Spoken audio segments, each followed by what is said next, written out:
Eto na naman tayo, good morning po at magandang umaga po sa inyong lahat at assalamualaikum warahmatullahi jami'an wa barakatuh. Nagbabalik na naman tayo sa ating paglilipad ng drone na ito po ang aking pong ipapanood sa inyo at galing tayo dito sa Block 9.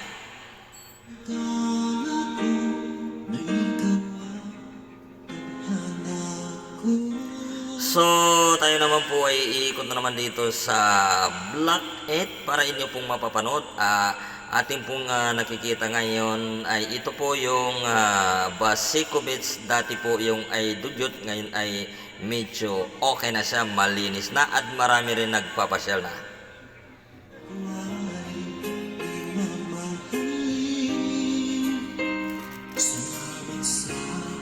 So, nandito na tayo sa Block 8 na aking pong ipapanood sa inyo at sa iyong mga alaala sa lahat po ng mga nandito na nakatira sa Basico. Siyempre po, may mga alaala po kayo na natitira at may na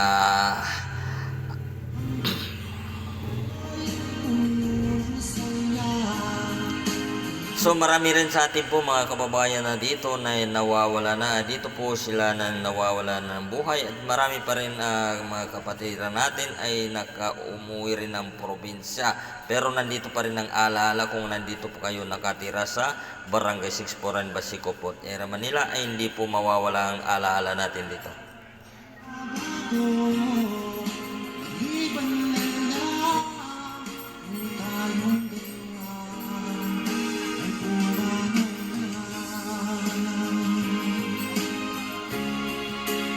So ito po ang ating pong babalikan na dito po ang ating pong makikita naman dito banda sa Basico Beach. Ito po yung Basico Beach nung kapanahonan ni Tatay Digong o isang sinasabi na si Duterte ay siya po ay nag-umpisa magpapalinis dito.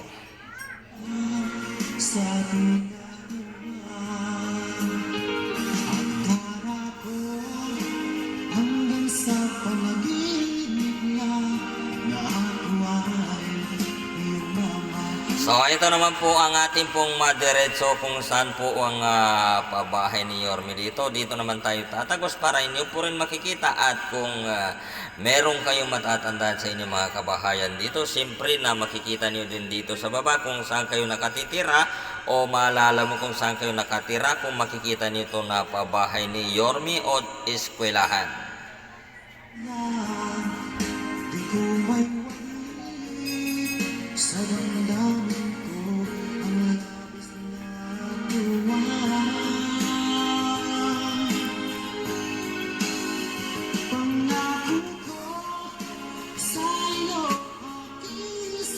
Okay po, shoutout lang po sa ating kaibigan si Ron Cruz. Nandito po siya nakatira sa Barangay 649 Basico po, Era Manila o nandito po siya nakatira sa pabahay ni Yorme. Dito banda siya sa kulay green na ito na makikita rin natin. Dito siya sa 20, hindi ko maalala kung 23 ba yung number po ang kanyang natitirahan dyan.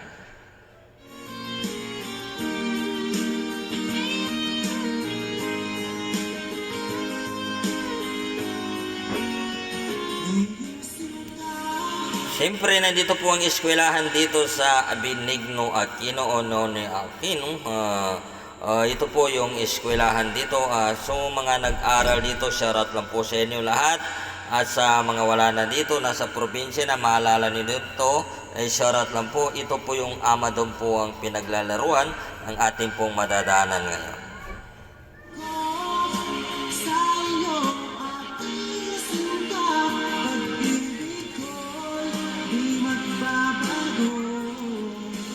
Sa ngayon na naman po ay itatagos ko lang po kayo dito sa Block 9 para makikita nyo rin muli ang Block 9 na Basico, Manila.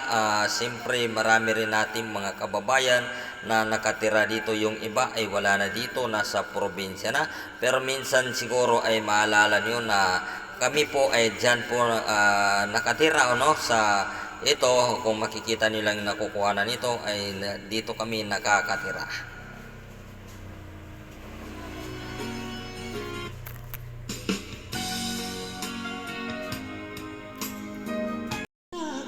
Sa ngayon, nandito na tayo sa area po ng Block 9. Yun pong nakikita po niyan na yung mahaba na ito na street.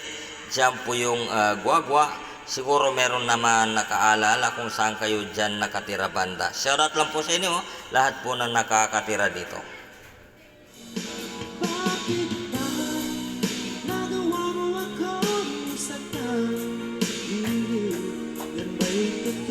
Siguro marami naman po sa ating mga kababayan na matatandaan nyo lang kung saan kayo nakatira dito. Kung kayo po ay matagal naninirahan dito sa Barangay 649, Basico, Port Area, Manila. Yan po ang kalaki ng pinagbago po ng Basico o napakalawak at napakaraming mga kabahayan na inyo pong makikita. Tayo lang hanggang wakas ng na di ka magbabago. Inaasa mo. Siguro marami rin sa mga ating mga kapatid o mga kababayan na maalala niya kung saan sila nakatira dito sa natitirikan na ito ng mga bahay nito.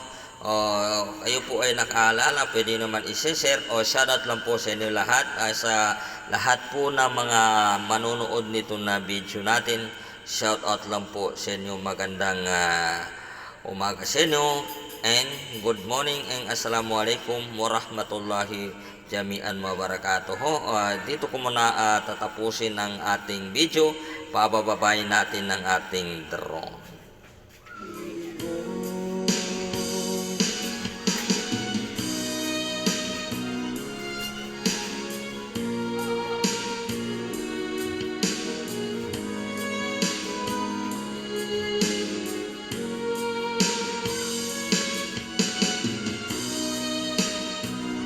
Dito muna magtatapos ang ating video at abangan nyo lang ang sumusunod. Maraming salamat po sa inyong papanood. Thank you po.